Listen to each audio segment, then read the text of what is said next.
autumn days are here again. The night winds chilly blow. The woodlands turn to golden hue, and the harvest blooms aglow.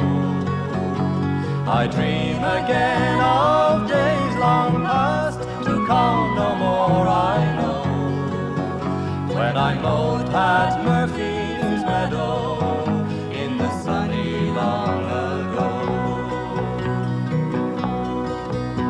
I see the blue of ocean, the distant sails afar, as the maiden in the meadow strikes up dark Lochingar. There was music soft and tender in the winds that whispered low, as I mowed Pat Murphy's meadow in the sunny long ago.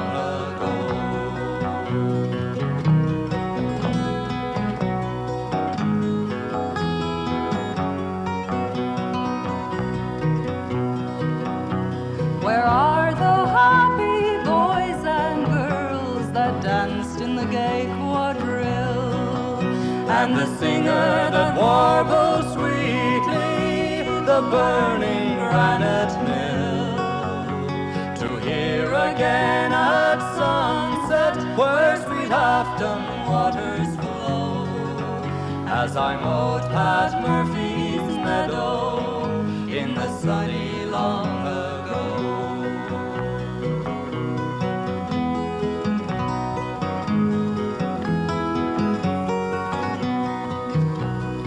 Days are but a memory, like the snows of yesteryear.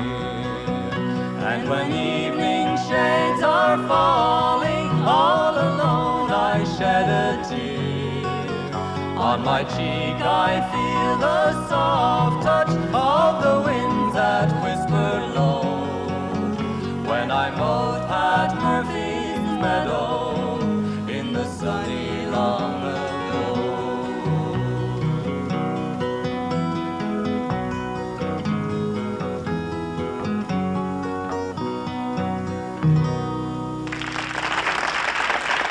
Good evening.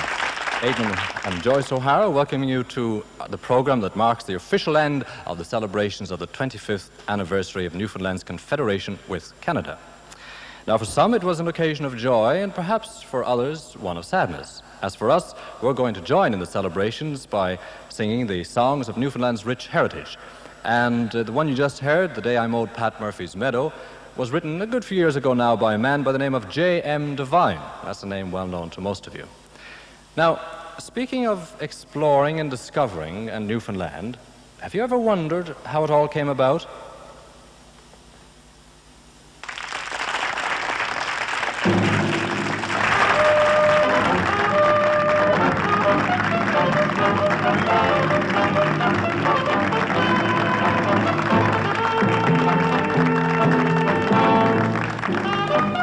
The year is 1497. After having his humble petition for a fleet of ships rejected by the kings of Spain and Portugal, Genoese explorer Giovanni Caboto has come to England and has finally received a charter from King Henry VII to sail the mysterious oceans for a newfound land.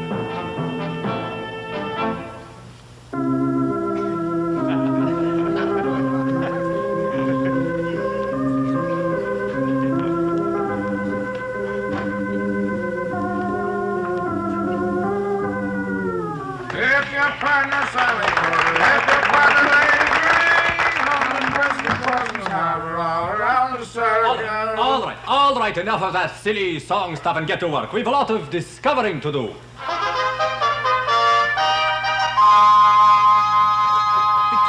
The king and his court approach. Stand to attention, attention. His Majesty King Henry VII. Giovanni, my boy. Where did you get such a corny name? They'll never pronounce that in Bonavista. I'll tell you what, we'll call you a plain John Cabot. Well, whatever you say, my liege. Good.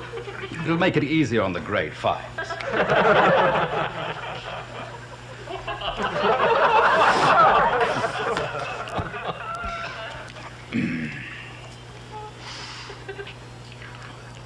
I ask thee, John, sailing on my ship, under my royal charter, what is the first thing that you will do when you reach the Newfoundland? Your Majesty, build a tower on Signal Hill for our Idiot. You will claim whatever land you may discover under these names. England, Henry's, St. George's. St. Vincent, St. Brendan, St. George. Your Majesty, what is in it for me? Huh? Well, I'm paying £10 for an island, 200 for a continent, and 500 for a passage to India. Well, be off now with your lusty crew. Let there be a song on every lip to cheer your brave hearts.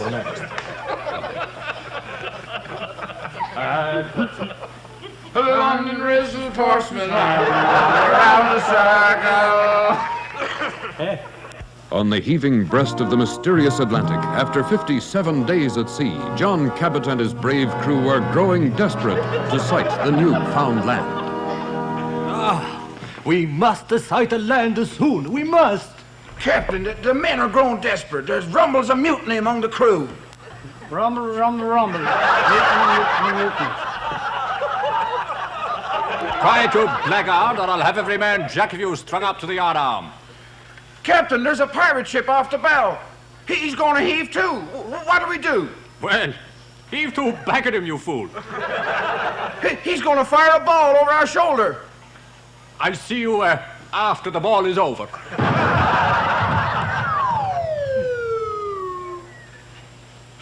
57 days at sea, and I've got to listen to jokes like that.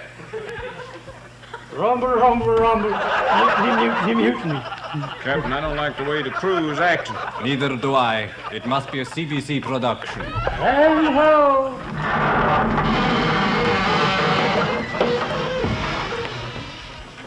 I guess I should have said this sooner. Deo, gracias. Look. There's a man on the shore. He's getting into a boat. He's coming this way. Can't be a man over here. But it is. It's Joey's mom.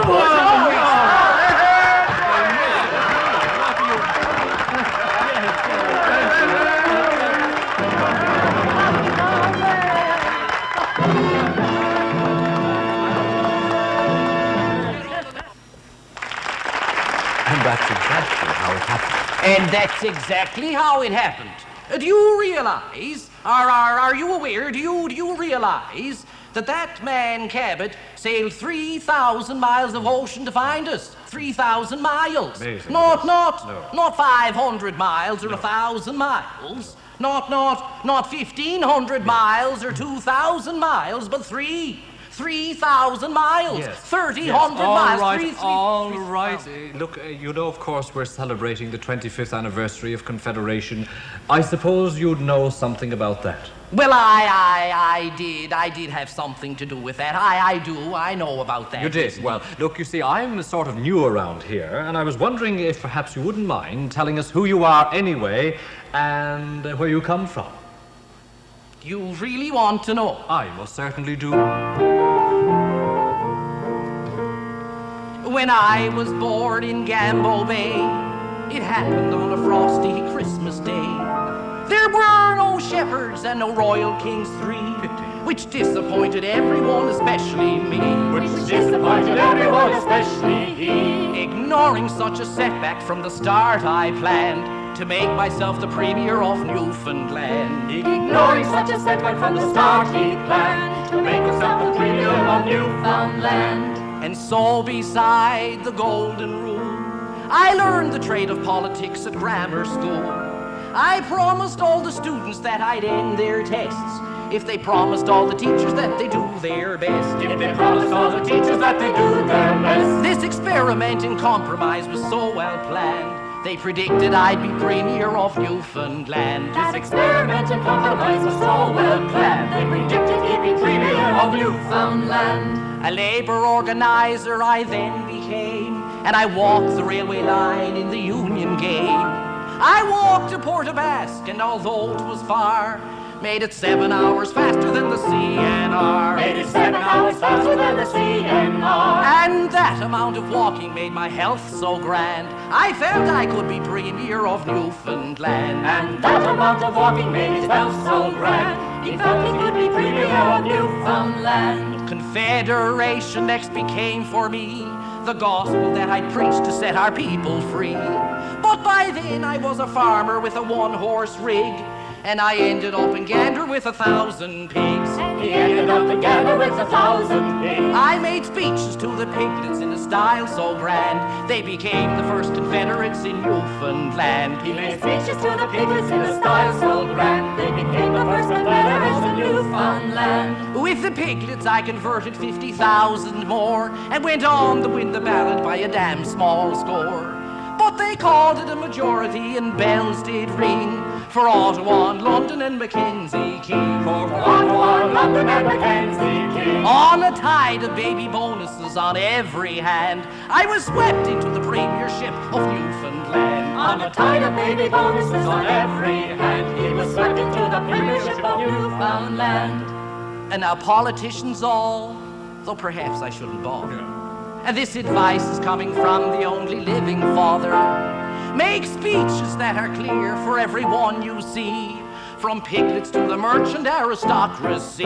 From the piglets to the merchant aristocracy. You may get quite near the top, but you must understand, I will always be the Premier of Newfoundland. You may get quite near the top, but you must understand, he will always be the Premier of Newfoundland.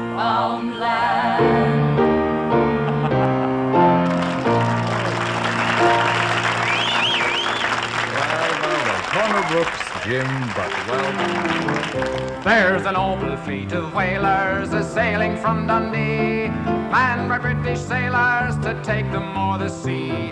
On a western ocean passage we started on our trip, and we flew along just like a song in our gallant whaling ship. For the wind was on her quarter and the engines running free. There's not another whaler that sails the Arctic Sea can beat the old Helena. You need not try me, son, for we challenged all great and small from Dundee to St. John's.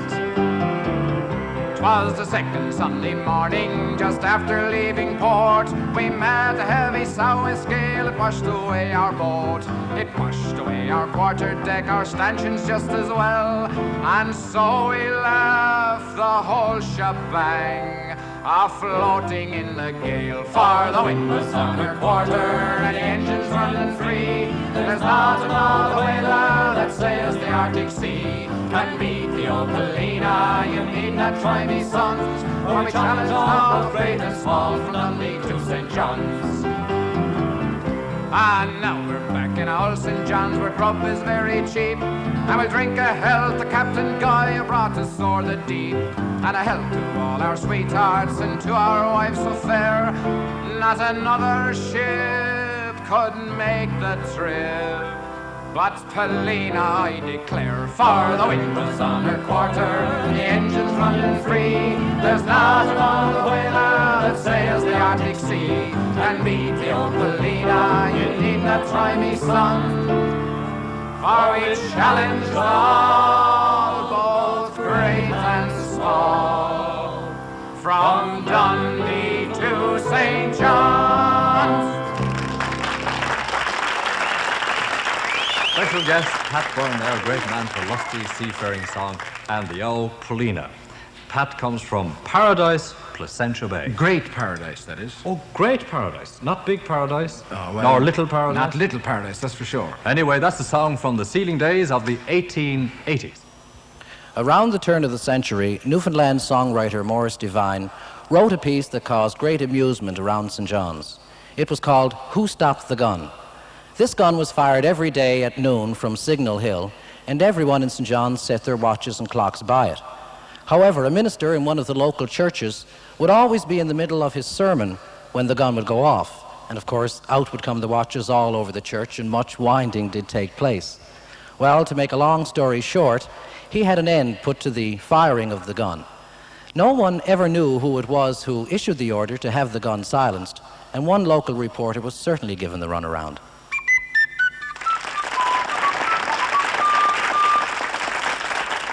Now, hasten forth, reporter man, the editor did say, for some important news is out about the town today. Go down to Skipper Eli Daw and question him, my son. He knows, I suppose, who told Tom Rose to stop the Sunday gun. Then straight hied that reporter man to Skipper Eli Daw and sought the information with considerable awe. I cannot tell, the skipper said, but ask ye see what son. He knows, I suppose, who told Tom Rose to stop the Sunday gun. Ere long the stalwart form of E.C. hove in sight and said, my dear reporter man, go call on Richard White for information of this sort. Good Richard takes the bun. He knows, I suppose, who told Tom Rose to stop the Sunday gun. Good Richard in his kindly way received the wandering scribe and said he always had a liking for his tribe. But for such information, Captain English is the one. He knows, I suppose, who told Tom Rose to stop the Sunday gun. The captain kindly listened to the scribbler's tale of woe and said he always told the papers anything he'd know. But try Mr. Wheatley, he's the man. He'll ask no better fun, and he knows, I suppose, who told Tom Rose to stop the Sunday gun. To Mr. Wheatley's private den, the wanderer led the way, but lights were out and doors were shut. It was the close of day. But round the vaulted corridors an echoing did run. He knows, I suppose, who told Tom Rose to stop the Sunday gun. The brave policeman on his beat was shocked at dawn of day to find the body of a man prone, lifeless by the way. The spirit of the puzzled scribe had flown beyond the sun, and now he knows who told Tom Rose to stop the Sunday gun. And that was Who Stopped the Sunday Gun, written by a gentleman by the name of P.K. Devine. Well, no, John, it was actually Morris Devine. Morris Devine? Yes. Didn't he write the Badger Drive also? No, that was John V. Devine. John V. Devine. Yes. Well, now, who wrote Ye Old St. John? Oh, that was P.K. Devine. P.K. Devine, M. Devine, B. Devine. Look, I know it's very confusing, John, so what we'll do is we'll go on to your favourite balladeer, and that is... Johnny Burke. Johnny Burke, the Bard of Prescott Street. Sure, maybe you'd sing us one of his songs? I'd love to. Well, now, Jim, Mary, Joyce, come on in and join in the chorus. Shower me name with Mrs. Meadow, I live on the higher levels. I've a store right in the house that I was born in. Since commission took our notion to cross the briny ocean, we must close our little store on Sunday morning. With me bundle on me shoulder, sure there's no one any bolder. And I do adore the country I was born in. Holiday God, says Mrs. Hooky, you'll be mighty, mighty lucky if you're not before George Brown on Monday morning. There's the girl Cockade Malone, got a small shop of her own, and everything she sells is really adorning. At a big abs, says Mrs. Whitty, you can act so very pretty, leave me baloney on your doorstep Sunday morning. With me bundle on me shoulder, sure there's no one any bolder, and I do adore the country I was born in. At a big abs, says Mrs. Hooky, you'll be mighty, mighty lucky if you're not before George Brown on Monday morning. There's a story, kitty bitty, it's just tucked up very pretty, and goods upon the shelves that's really adorning. And when Lad took up the papers, he says, Emily, look, the japers, we must close our little store on Sunday morning. With me bundle on me shoulder, sure there's no one any bolder, and I do adore the country I was born in. At a big house, says Mrs. Hooky, you'll be mighty, mighty lucky if you're not before George Brown on Monday morning. Listen, you know, of course, the 1900s brings us to the era of Johnny Burke and the songs he wrote chronicling, lovely word, the events of his time in humorous verses. And one of my favourites is his treatment of the popular song about the man who had a sickly wife. She took such a liking to cod liver oil that he nearly drank the man out of house and home. Right. This is how it goes. Since she took taking cod oil, she's gaining in weight. 5 braces of rabbits and a quarter of maid. She'll devour at each meal, it's a sight for to see. With a box cart of tarts and a puncheon of tea. What a feat. Young men getting married, your judgment be keen. Don't ever get spliced to a sausage machine. For to keep her from night and day you must toil. When once she gets lowering cod liver oil. Oh doctor, oh dear Dr. John, your cod liver oil is so pure and so strong. I'm afraid of me life she'll go down in the soil. If me wife don't stop drinking your cod liver oil. Good. Why didn't you say so before? What was that, Mary? I'm sorry. It's the name of my favorite song. Oh, it's the title. I see. One night nearly mad with the toothache I had. Sure 'tis down to the doctor's I dropped. With the tongs be his side, sure the pliers he plied, and he hauled me 4 times round his shop. Now says I when 'twas done, sure you pulled the wrong one, as I in great agony did roar. Says he, don't you see the blame, don't lay with me. Why didn't you say so before? Why didn't you say so? Why didn't you say so? Why didn't you say so before? Says he, don't you see the blame, don't lay with me. Why didn't you say so before? I've got one. Are you ready for this? Well, yes. You're really ready for Hope this. so. Mary Jo, slip on your bloomers for the blueberries are ripe. Oh my God, True. Jane. And it's to the tune of his favorite song, too. It is? Mary Jo, slip on your bloomers for the blueberries are ripe. Put the winkers on the pony while your father fills his pipe. Grab every basket in the house, 4 buckets and a crock. For they're hailing it from Collier's to St. John's and Brownie's block. There was birch rind, tart wine, cherry wine and turpentine wine, jowls and cavalances, ginger beer and tea. Pig's feet, cat's meat, dumplings boiled up in a sheet, dandelion and cracky's teeth at the Cahill Marie. Dandelion and cracky's teeth at the Cahill soiree.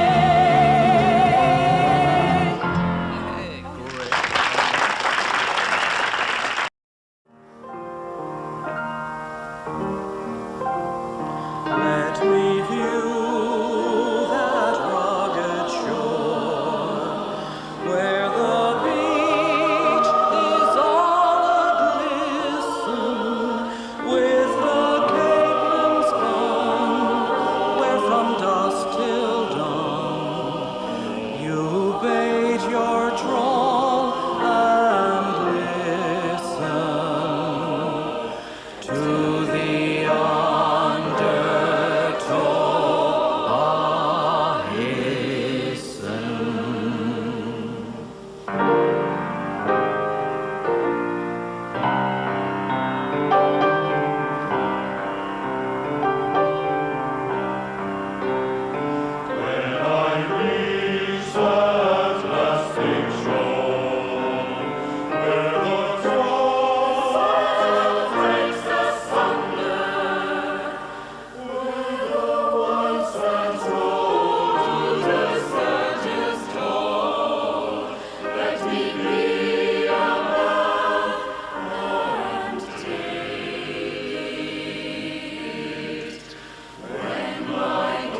Jim Buck there with Otto Kellen's grand song, Cape St. Mary's.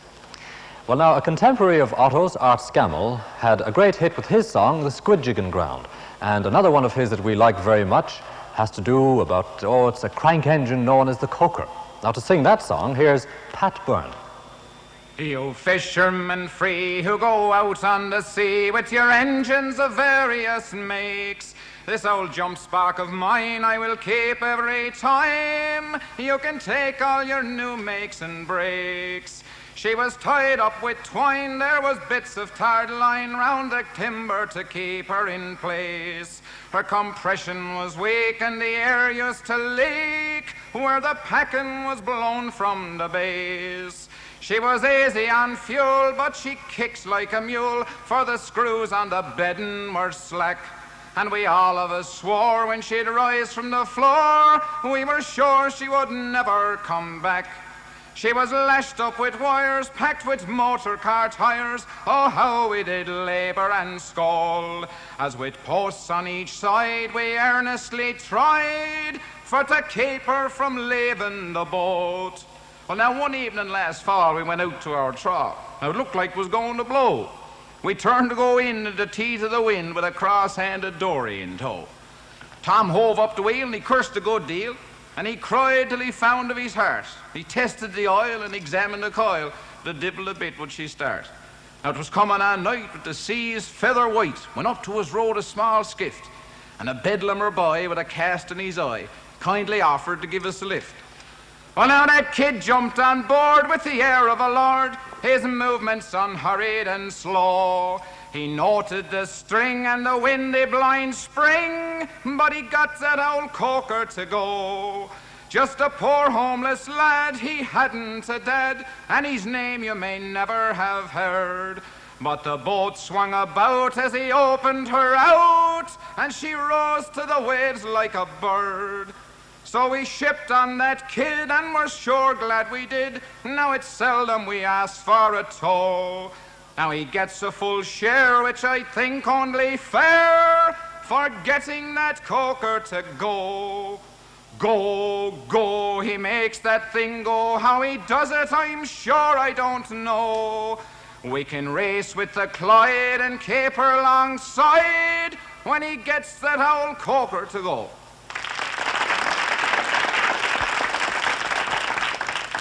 Well done, Pat Byrne there, and a fine rouser of a song. Speaking of rousing songs, this is a well-worn copy of the Gerald S. Doyle songbook, known to many of you, and out of which many of us have learned a good few Newfoundland rousers. Well, we owe a tremendous debt to Mr. Doyle for his efforts in collecting songs throughout the 1920s, many of which would have been lost, perhaps, without his efforts. Our face turns to Britain, our back to the Gulf. Come near at your peril, Canadian wolf. Those four lines are from a song written in the 1860s, about the time when Confederation was first seriously discussed in Newfoundland. Of course, the event didn't take place until 80 years later, on April the 1st, 1949. It made some people happy and others sad. And of course, it was still the subject for ditties like this one about one of the disappointments of the Union, the loss of the Newfie bullet, or more precisely, its replacement, the bus.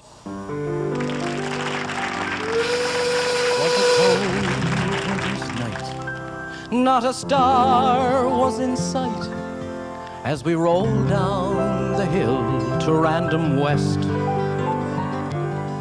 In a CNR bus that had raised such a fuss by replacing the Newfoundland Express. In a seat at the rear sat the man who was here to see how long it took to make the dash. Oh, Macmillan, they said, a promotion would get if his buses could save the railway cash. In a seat just ahead sat a woman in red, Maggie Hawkins from Upper Gully's track. She weighed 23 stone, and the bus gave a groan as she stood up and started for the back. Now Maggie's intent, as the floorboard she bent, was to enter the powder room and back. Oh, 'twas a small 2x4 with a hatch for a door, situated beneath the luggage rack. As she opened the door, all the crowd gave a roar. As Maggie, she forced her way, she tried. Oh, but at last there she stuck, like a Lundgren's truck. It was plain that she'd never get inside. She went back to her seat, dripping sweat in the heat, saying, oh, how I miss the good old train. If this thing doesn't part till tonight after dark, my poor kidneys will never stand the strain. Said a man, turning pale, she's been drinking Cahill. Give her first aid, this surely is a crime. But Macmillan jumped out in that islanded shout. Keep her going, we're making record time. For an hour they drove till just past Arnold's Cove. Maggie took one last step up to the door, but Macmillan did stand, and with stopwatch in hand, told the driver to put her to the floor. With a final great shriek, Maggie sucked in her cheeks, and a blinding great flash of fire and steam, and a thunderous roar that shook valley and shore, and the bus blew apart beside a stream. There were 32 maimed when the rescue squad came. Not a trace of poor Mag was ever seen. Poor Macmillan went blind, one old man lost his mind, and the driver woke up in Abilene.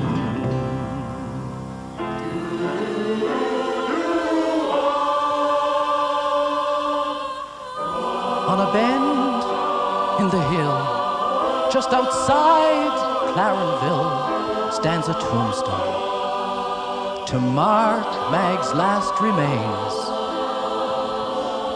saying, long may she fly in that bathroom in the sky.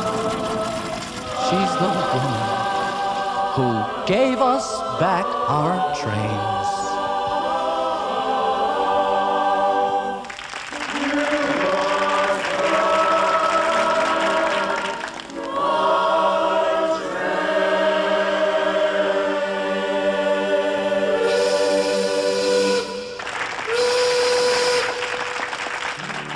The pink, the lily, and the blooming rose grow in the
when summer spreads her hand, when silvern voices tune thy rills, we love thee, smiling land. Well, it's time to say goodnight already. Whatever your stand on the subject of Confederation, this is one familiar melody that will stir the hearts of Newfoundlanders anywhere.